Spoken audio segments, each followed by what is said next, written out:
ధనుసు రాశి వ్యక్తుల జీవిత భాగస్వాములు నిజంగా అదృష్టవంతులు. భాగస్వాముల ఆశయాలను సఫలీకృతం చేయడానికి ధనుసు రాశి వ్యక్తులు ఎప్పుడూ సిద్ధంగానే ఉంటారు. దాంపత్య జీవితం అన్యోన్యంగా సాగిపోతుంది. ధనుసు రాశిలో జన్మించిన వ్యక్తులు తమ భాగస్వామితో కలిసి ఉల్లాసంగా ఉండటాన్ని మరియు కలిసి ఆనందించడాన్ని ఇష్టపడతారు. వారు హృదయపూర్వకంగా ఉంటూ కొత్త విషయాలను ప్రయత్నించడానికి ఎల్లప్పుడూ సిద్ధంగా ఉంటారు. ధనుసు రాశి వారు తమ భాగస్వాములతో కమ్యూనికేట్ చేయడంలో మంచి సామర్థ్యాన్ని కలిగి ఉంటారు.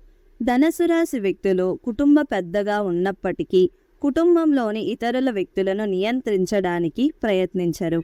వారు తమ జీవిత భాగస్వాములను గౌరవిస్తారు మరియు వారితో ప్రేమగా వ్యవహరిస్తారు.